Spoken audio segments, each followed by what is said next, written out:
Welcome back to the Born and Bred podcast. This is episode 2 of season 2, and we are your hosts, Brendan Gallagher and Maria Lynn.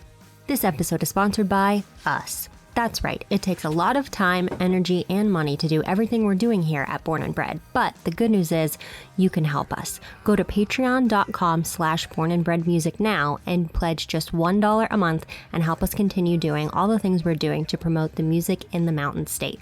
And now back to our episode. I can feel your lies, they're coming around.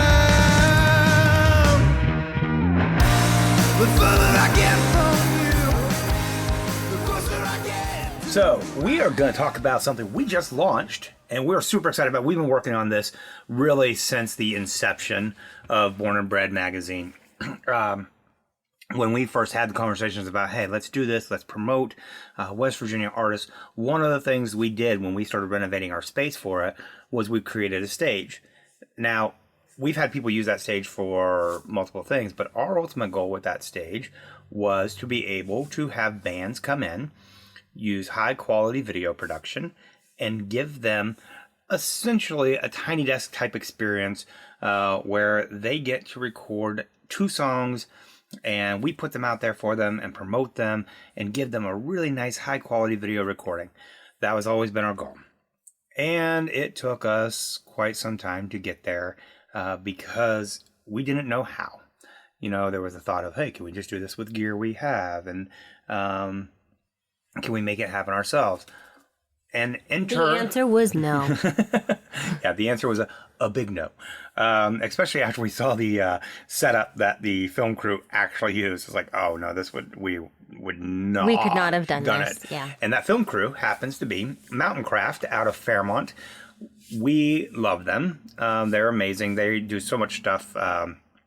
They do commercials, they do short films. They had the Mountain Craft Film Festival happening, that happens at the Robinson Grand, that promotes Appalachian filmmakers.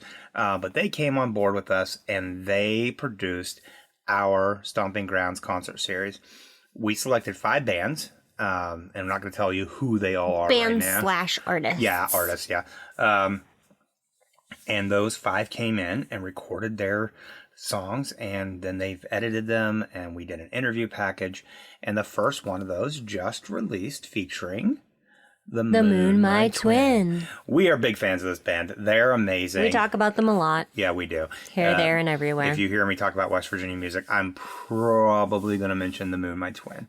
And so their first song has dropped. It's called Martyr, and it is so fitting for who this band is. If you want a nutshell of what kind of show you're going to get, no joke, I'm not kidding you, Maria can attest this. When we recorded their session, when they finished, the room was like silent. Yeah. Like a needle could have dropped and everybody would have heard it because... Nay, even a pin. A pin, needle, whatever. And But yes, I attest. Yeah, it was just breathtaking. And nobody knew what to do when they finished. And you know what was cool in there? Because I did the interviews, and at one point, well, you know what? Now I don't actually remember if it was in the interview or just in a side conversation. But at one point, Ime from the Moon My Twin said to me, like, you know, we never really play any song the same way twice. Like, there's something always different every time, and you really get that from this recording of Martyr. It's in some ways very different from the recording that's on Spotify and iTunes.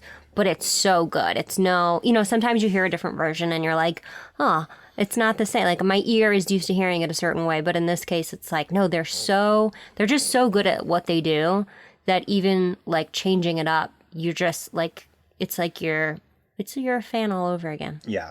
And speaking of interviews, each band did an interview session with us that we will be putting out in various forms where you'll be able to learn more about these artists.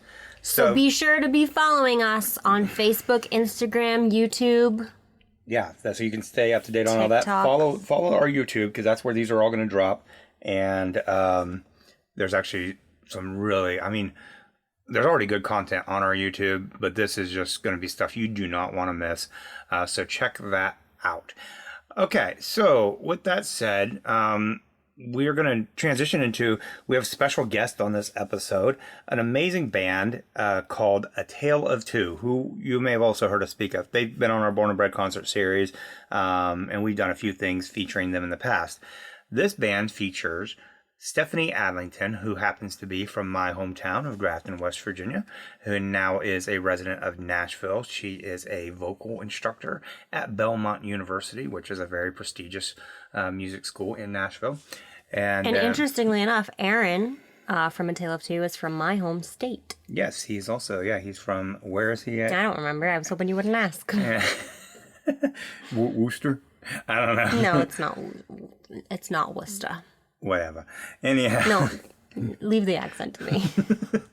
But yeah, he's from Boston, but we now claim him. He has become a WVU fan, and we will keep him. So anyhow, we had a chance to actually sit down with them recently and talk about their album that just came out. It is their first full length. They put out some EPs and singles in the past, but this is a phenomenal group with amazing musicianship, amazing vocal abilities, and songwriting abilities. Yeah, all around. Storytelling. Very full package, people. Yeah. So you're going to want to listen to that. So here it is, our conversation with A Tale of Two. To be clear, I'm not part of this conversation, but yes, here it is. All right, and joining us now on the Born and Bred podcast, we have A Tale of Two. Individually, they are known as Stephanie Adlington and Aaron Lessard. That's right. And Stephanie is a born and bred West Virginia native, and we have adopted Aaron into the family, Yes. all the way from Boston. That's right. And we're here today to talk about, they are putting out an album next week, and we're real excited about this. So go ahead and tell me, what's the name of the album? The name of the album is Renegade. It's been a project 2 years in the making, and it's finally coming out. And we just can't wait. New music finally, after 3 years. 3 years. New music, very exciting.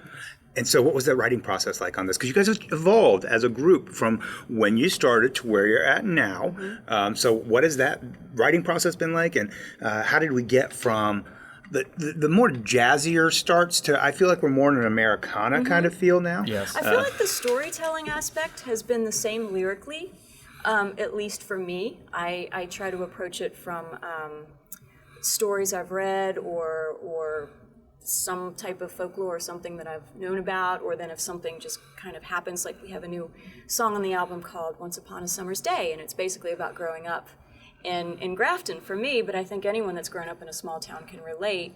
I just picked particular things that were very relatable to my childhood, but I think a lot of people have grown up with the same type of thing. So I think really what's changed overall, though, is you coming in with your guitar playing and your different melodic structure, and it's kind of gone a little bit more in the, what would you call it, bluesy, rootsy, folky thing? Yeah, it's a lot heavier, the new record. It's definitely heavier.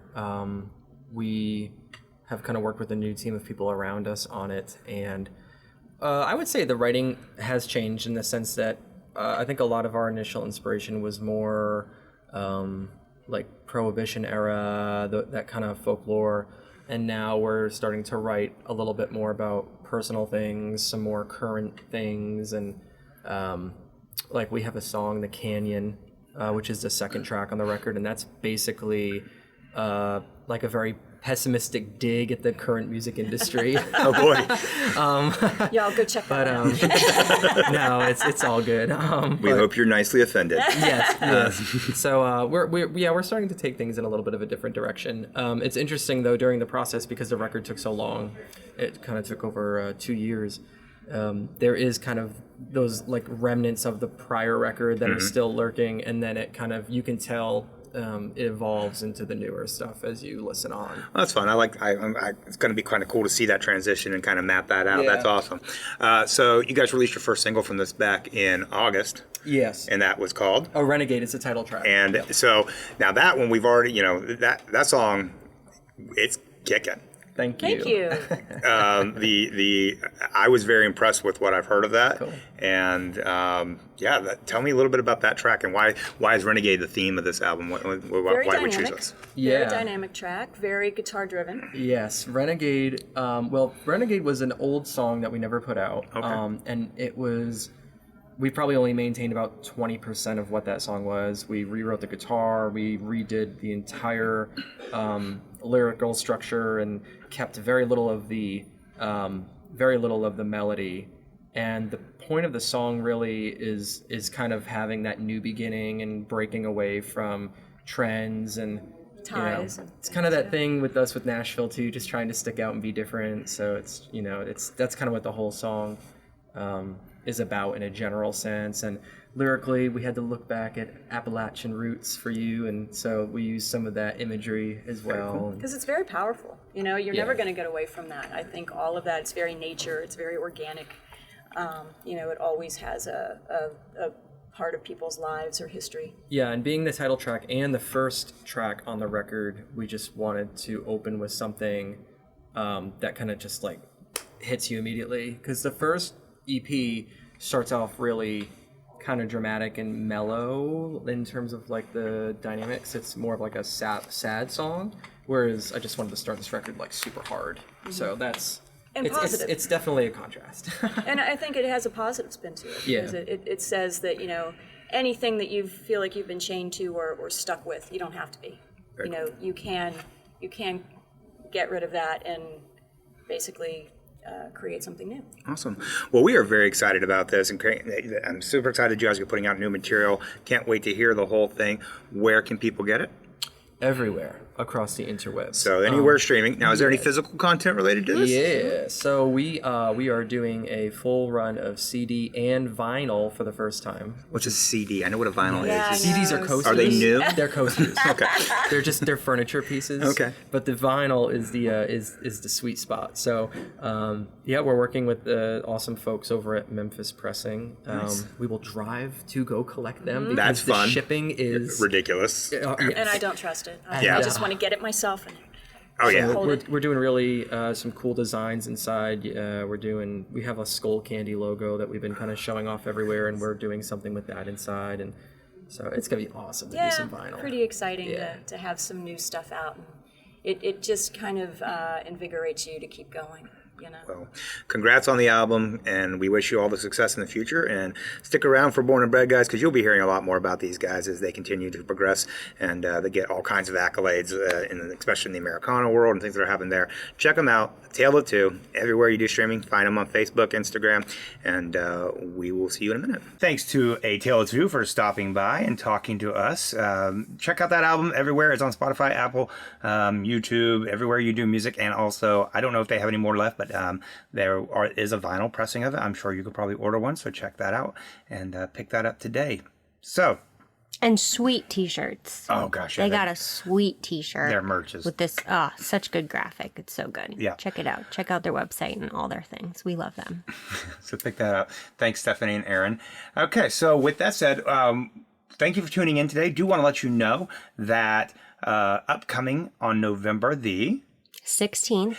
At the Robinson Grand in Clarksburg, West Virginia, we have the next installment of the Born and Bred concert series featuring Alabaster Boxer, Kindred Valley, and the Moon, my twin. What? So we'll talk more about that on our next episode. And also, but don't wait till then. Go get your tickets now. Tickets are $25 and $40. Yep. Go get them. We will be there. You can come hang out with us. It's going to be a great event. Yeah, stop by, introduce yourself. And there's a did you already say this? There's a pop-up market happening just beforehand that will be great as well. Some of our best and brightest in local artisans will be there. So be sure to keep an eye out on the social medias for information on that. And go buy your tickets now at therobinsongrand.com. And we will talk more about that on our next episode and also have a special interview. So thanks again for stopping by the Born and Bred podcast, and we will see you next time.